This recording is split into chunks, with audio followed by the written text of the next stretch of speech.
আসসালামু আলাইকুম ভিউয়ার্স, সবাইকে শুভ সকাল। তো আজকে মার্চ মাসের প্রায় 7 তারিখ। তো এখন পর্যন্ত চারপাশে প্রচুর কুয়াশা। ওই দিন সকালবেলা একটা ভিডিও করছিলাম সকালের। তো আমার চাস্তো ভাই ইটালি প্রবাসী, উনি বলতে যেতে চাইছিল। তো চাষা ভাই, এই আপনার বাড়ি কেউ নেয় নাই, আপনার বাড়ি আপনার জায়গাতে রয়ে গেছে। এটা হচ্ছে আমাদের সেই ঐতিহাসিক একটা ছোটোখাটো ব্রিজ, পোল বলা হয় যাকে আমরা বলতাম কালভার্ট না। তো এই পোলটাতে এখানে অনেক আড্ডা মারা হয়েছে, অনেক স্মৃতি জড়িত এই পোলটার মধ্যে। যদিও এই পোলটা না, ওই পোলটা ভেঙে আবার নতুন করে করা হয়েছে, বললো ওইটা নতুন একটা ব্রিজ। তবে জায়গাটা কিন্তু ঠিক রয়ে গেছে। তো এটা হচ্ছে আশরাফ ভাই, ইটালি প্রবাসী, তার বাড়ি ঘর এটা। সেদিনকে বলতে চাইছিল যে দেওয়া গেল না, মানে আমি বুঝতে পারছি যে তার বাড়িটা ওঠে নাই, ভিডিওতে আসে নাই, এই পর্যন্ত আসা হয় নাই। বেশি না, মাত্র কয়েক মিটার রাস্তা আর কি, তারপরে পর্যন্ত সামনে গেছি না। তো আজকে চলে আসলাম আবার। তো এটা হচ্ছে সবাই আপনার বাড়ি দেখাই দিলাম। তো এটা আমাদের পুরোনো একটা বায়োগ্যাস প্লান্ট ছিল, এখানে গ্যাস তৈরি করতে। তো আপাতত এটা এখন পরিত্যক্ত, কোনো কাজ নাই। চারপাশে প্রচুর কুয়াশা।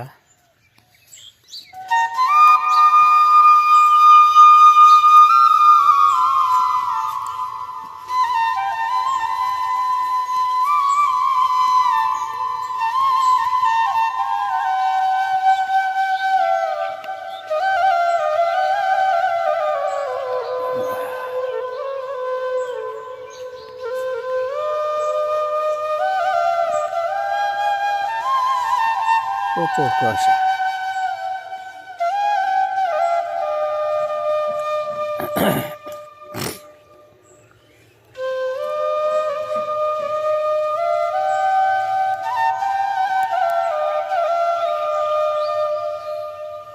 সূর্য প্রায় ওঠার মতো আর কি। সকালবেলা ঘুম থেকে ওটা ভালো লাগে না, সবার রিকোয়েস্টে।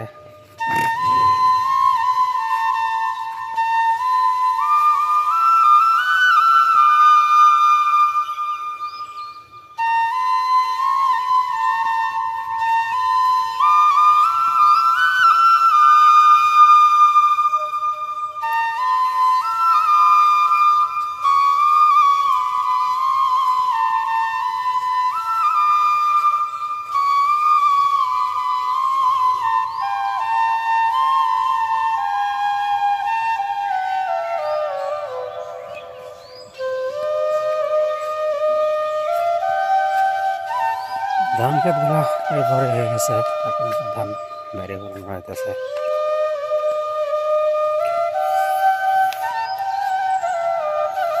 এটা সূর্যোদয়, এটা কক্সবাজার না, এটা হচ্ছে আমাদের বাঙালকালী গ্রাম। বাঙালকালী গ্রামের সূর্যোদয়। এই যে তাল গাছের একবারে নাক বরাবর, যে ছোটবেলা একটা কবিতা পড়ছিলাম, ওই দেখা যায় তাল গাছ, ওই আমাদের গায়ের মাঝখান দিয়ে সূর্যোদয় ওটা একবারে।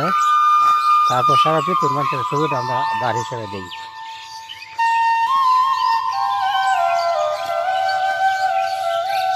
এটা হচ্ছে আমাদের ছোট একটা আম বাগান, হ্যাঁ, হারিয়া ভাঙা আম, আমের মুকুল। তো গাছের মধ্যে কীটনাশক দিতে হইব।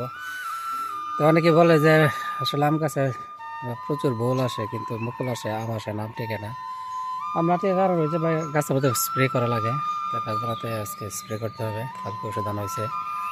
স্প্রে করলে আপনার মোটামুটি 70% 80% মুকুলগুলো টেকে আর কি। তো এই গাছটা মিস গেছে গা, এটার মধ্যে কোনো কিছু আসে নাই। আবার এটা তো আসে নাই, আবার এই পাশটাতে এটি আবার পরিপূর্ণত মুকুল আসছে। আমও দেখা যায় বাড়িতেছে, ছোটো ছোটো করে বাড়িতেছে, বেশ কিছু আম বাড়িয়ে গেছে। তো মনে হচ্ছে আম খাওয়া যাবে অতি শীঘ্রই। এটাতেও মুকুল ছাড়ছে, প্রচুর ছাড়ছে, উপর দিয়ে পাশ দিয়ে পাশ দা। তারপর এটা তো ছাড়ছে, এগুলো হচ্ছে আপনার আম্রপালি। অনেক বড় বড় আম হয়। আম্রপালি বেশি বড় হয় না, ছোটো, কিন্তু ছোটো হলেও পরিমাণে ছাড়ে প্রচুর। আর ওই পাশে ওদিকে মুকুল নাই, শেষ, আম বড় হয়ে গেছে গাড়িতে। হয়তো রাজশাহী, চাঁপাইনবাবগঞ্জ তারা আমের জন্য বিখ্যাত হলেও কিন্তু আমরা আম চাষে কোনো দিকে পিছিয়ে নাই। তো আমরাও কিন্তু আমের প্রতি ফল হিসেবে আমার কাছে আমটাই খুব ভালো লাগে, যার জন্য আমের প্রতি একটু দুর্বল, সবসময় আম গাছ লাগাই। যেটা মধ্যে সারছে, কিছু সারছে, আবার কিছু সারে নেই, তবে আজকে এটা সবগুলো স্প্রে করে দিতে হবে। এখান থেকে মুকুলগুলো অনেকগুলো ধরে গেছে, এটা মধ্যে আগে স্প্রে করা উচিত ছিল, যখন বেশি একটা আম ঠিক নেই, কয়েকটা থাকছে। তারপর এগুলোর মধ্যে মুকুল সারে নাই, 2টা 3টা, ওইটাই সারছে। ওই পাশটাই তো এগুলো নতুন লাগানো হয়েছে, ওখানে খুব একটা সার নাই, বাড়ির চারপাশ লাগাইছে অনেকগুলো, ওগুলো তো প্রায় প্রচুর পরিমাণে মুকুল সারছে। তো সবাইকে ঠান্ডা ভোরে সকালে কাকডা খবর, সকালে শুভেচ্ছা।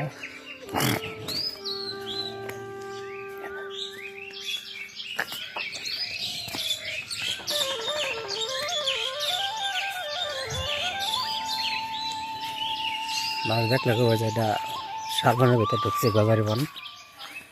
আসলে গজারি বন না, আমাদের বাড়ির চারপাশে খেতা ছিল, খেতগুলোতে সবাই আমরা তো অলস আর কি, আমাদের এলাকার লোকজন অনেক অলস। আর ওইগুলা ধান কিংবা টান জমিতে বিশেষ করে ভাজে ভুজির করে আর কি, ওই শাকসবজি এগুলো তারা গেলে করতে মানে কষ্ট লাগে। যার জন্য প্রত্যেকটা যে এরকম ঠান্ডা যে ক্ষেতগুলো আছে এর মধ্যে সবাই গাছ লাগাই রাখা, সেই সময় আমরাও লাগাই রাখি, এই আর কি অবস্থা।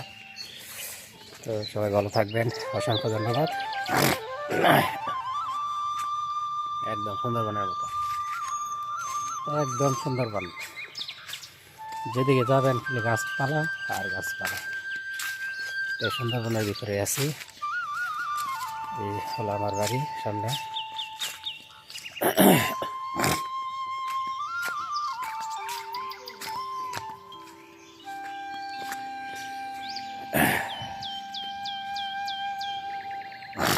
প্রচুর গাছপালা,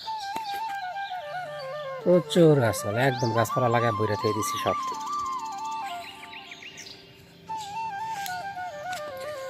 তাই বলে আবার কেউ মনে করবেন যে পারা যায়, আমাদের বাড়ির সাথে কিন্তু আবার রোড, হাইওয়ে, মেন রোড, একদম মেন রোড। মেন রোডের সাথে আমাদের বাড়ি, ওই যে ওইটা হচ্ছে রোড। আবার এটা হচ্ছে বাড়ির পেছনের সাইড, সামনের সাইড দিয়ে আবার রাস্তা আছে মসজিদের সামনে, ওই সাইড দিয়ে। তো সবাইকে ধন্যবাদ, অসংখ্য ধন্যবাদ, শুভ সকাল, ভালো থাকবেন সবাই।